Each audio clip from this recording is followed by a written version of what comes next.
Korean പടങ്ങൾ അല്ലെങ്കിൽ എന്നെ എപ്പോഴും അത്ഭുതപ്പെടുത്തിയിട്ടുള്ളൂ. 2025 ഇറങ്ങിയ ഈ ഒരു കിടിലൻ ദ ഗ്രേറ്റ് ഫ്ലഡ് എന്ന് പറഞ്ഞ ഒരു കിടിലൻ സിനിമ നെറ്റ്ഫ്ലിക്സിൽ അവൈലബിൾ ആണ്. ഈ സിനിമ അതിൻ്റെ ഒരു ട്രെയിലറും കാര്യങ്ങളൊക്കെ കാണുമ്പോൾ, അതിൻ്റെ ഒരു പോസ്റ്റർ വരെ കാണുമ്പോൾ ഞാൻ വിചാരിച്ചൊരു എന്താ പറയുക, ഭയങ്കര ഡിസാസ്റ്റർ മൂവി.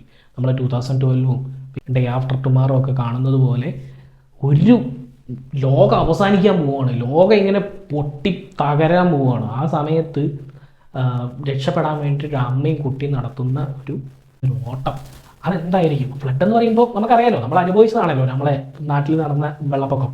ആ കാര്യങ്ങളൊക്കെ അനുഭവിച്ചുകൊണ്ട് തന്നെ നമുക്കറിയാം 2018 എന്ന് പറഞ്ഞ സിനിമയും ഒക്കെ കാണുമ്പോൾ തന്നെ നമുക്കറിയാം ആ ഒരു തീ പോലെയല്ല വെള്ളം, അതിങ്ങനെ ഇട്ട് നമ്മളിങ്ങനെ ഇട്ട് വലിച്ചു കളയും, നമ്മുടെ സാധനങ്ങൾ നശിക്കും. തീയൊക്കെ ആണെങ്കിൽ അങ്ങ് കത്തിക്കോട്ടെ എന്ന് വിചാരിക്കാം. പക്ഷേ ഈ പണ്ടാരം ഇങ്ങനെ കയറി വരുന്ന സമയത്ത് നടക്കാനും പറ്റില്ല, ഓടാനും പറ്റില്ല, എങ്ങോട്ട് പോകണമെന്നും അറിയില്ല. ഇതിങ്ങനെ എങ്ങോട്ടെങ്കിലൊക്കെ കയറി വരും, നമ്മുടെ സാധന വസ്തുക്കൾ മൊത്തം നശിപ്പിച്ച് പോകുന്നൊരു സാധനമാണ് വെള്ളം എന്ന് പറയുന്നത്.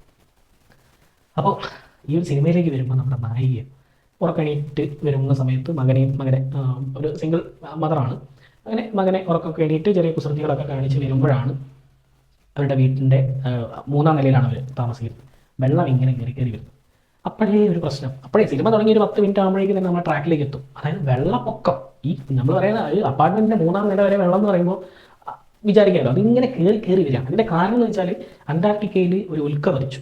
അങ്ങനെ ഉൽക്ക പതിച്ചപ്പോൾ ആ വെള്ളം മുഴുവനും ഇല്ലാണ്ടായി, ലോകം മുഴുവൻ ഇല്ലാണ്ടാവാൻ പോവുകയാണ്. അന്റാർട്ടിക്കയിൽ എന്ത് സംഭവിച്ചു കഴിഞ്ഞാലും ലോകം തീരും. ആ വെള്ളത്തിൻ്റെ അളവും കാര്യങ്ങളൊക്കെ പല വൻകരകളും മുങ്ങിപ്പോവും. അപ്പോൾ ഈ ഒരു സംഭവമാണ് ഈ ഒരു കൊറിയയിൽ സംഭവിക്കുന്നത്. ഈ അമ്മയും കുട്ടി എന്ത് ചെയ്യണമെന്ന് അറിയാതെ അങ്ങനെ സാധനങ്ങളൊക്കെ പാക്ക് ചെയ്തുകൊണ്ടിരിക്കുമ്പോഴാണ് അവർ ഒരു നൈബർ വിളിക്കുന്നത്, എത്രയും പെട്ടെന്ന് ടെറസിൻ്റെ മുകളിലേക്ക് വരണം, നിങ്ങളെ കൊണ്ടുപോകാനായിട്ട് ഹെലികോപ്റ്ററും കാര്യങ്ങളൊക്കെ വരുന്നുണ്ട്. അപ്പോഴാണ് നമുക്ക് മനസ്സിലാവുക നമ്മുടെ ഈ അമ്മയും കുട്ടിയിലും നായിക, അതായത് ഈ അമ്മ എന്ന് പറയുന്ന ഒരു സ്ത്രീ സാധാരണ യുവതിയല്ല, അവൾ ഒരു സയൻറ്റിസ്റ്റാണ്.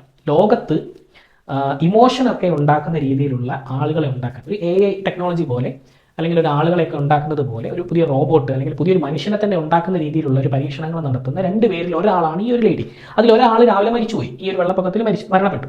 അപ്പോൾ ഇനി അവശേഷിക്കുന്നത് ഈ ഒരു ലേഡി മാത്രമാണ്. ഇവൾക്കാണ് ഇമോഷൻസിൽ ഇവൾ റിസർച്ചൊക്കെ ചെയ്ത് അത് ഈ AIയിലേക്കും ഈ ഒരു റോബോട്ടിനെ ഉണ്ടാക്കുന്നത്, റോബോട്ടല്ല ഒരു മനുഷ്യനെ തന്നെ ഉണ്ടാക്കാനുള്ള ഈ ഒരു ടെക്നോളജിയിലേക്ക് ഇവളാണ് അത് റിസർച്ച് ചെയ്ത് കണ്ടുപിടിച്ച് ഇംപ്ലിമെൻറ്റ് ചെയ്യുന്നത്.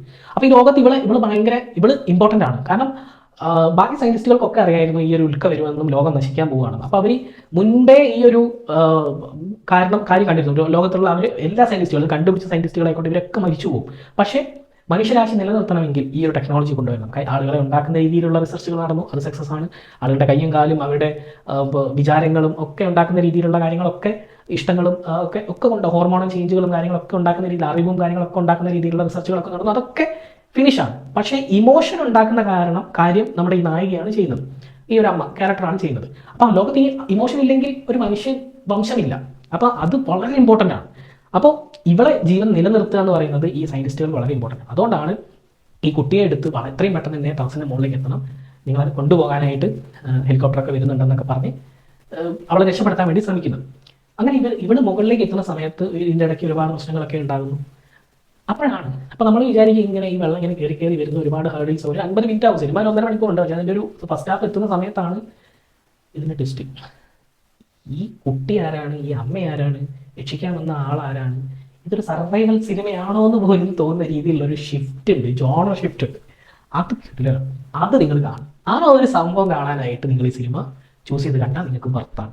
നിങ്ങൾ വിചാരിക്കും ഇത് വെള്ളപ്പൊക്കം വന്ന് ഏറ്റവും അവസാനം കുട്ടിയെയും അമ്മയും അമ്മ സാക്രിഫൈസ് ചെയ്യും, കുട്ടിയെ രക്ഷപ്പെടുത്തും എന്നൊക്കെ നിങ്ങൾ വിചാരിക്കണമെങ്കിൽ ഒക്കെ തെറ്റി. ഇതൊന്നുമല്ല. ഇനി നിങ്ങൾ സിനിമ കണ്ടു നോക്കുക. ഒരു കിടിലൻ സിനിമ, ഒരു സയൻസ് ഫിക്ഷൻ സിനിമ, ഒരു സർവൈവൽ സിനിമ എന്ന് പറയുന്നതിനേക്കാൾ നല്ലത് എനിക്കിഷ്ടം അതൊരു സയൻസ് ഫിക്ഷൻ സിനിമ എന്ന് പറയുന്നത്. അതൊരു കിടിലൻ എൻ്റർടൈൻമെൻ്റ് ആണ്. കൊറിയൻ സിനിമയിൽ അവരുടെ അഭിനയം ഒന്നും പറയില്ല. അവരുടെ അഭിനയം ഇപ്പോൾ ഒരു അതിൻ്റെ വൈഡ് ദൃശ്യങ്ങൾ, ആ ഒരു ഫ്ലഡ് വരുന്നതും ആ ഒരു മഴയും ആ സംഭവങ്ങളൊക്കെ നമ്മളെ ഭയങ്കര വെറീഡാക്കും. ആ 50 മിനിറ്റ് വരെ നമ്മളിങ്ങനെ വെറീഡാക്കും. അയ്യോ ഇവർക്ക് രക്ഷപ്പെടാൻ പറ്റും, എന്താണ് സംഭവിക്കുന്നത്, പാവണ്ട് ആ അമ്മ, പാവണ്ട് ആ കുട്ടി എന്നൊക്കെ നമുക്ക് തോന്നും. സംഗതി മൊത്തം മാറാൻ പോവുകയാണ്. ക്ലൈമാക്സ് കിടിലൻ ക്ലൈമാക്സ്. അപ്പോൾ താല്പര്യമുള്ളവർ തീർച്ചയായിട്ടും കാണുക. ദി ഗ്രേറ്റ് ഫ്ലഡ് എന്ന് പറഞ്ഞ സിനിമ, പേരിൽ മാത്രമുള്ള ഫ്ലഡ്, ബാക്കി നിങ്ങൾ കണ്ടറിയാം. ഒരു സയൻസ് ഫിക്ഷൻ എൻ്റർടൈനറാണ് ഈ ഒരു സിനിമ. നാളെ മറ്റൊരു എപ്പിസോഡിൽ മറ്റൊരു സിനിമയായിട്ട് വരാം.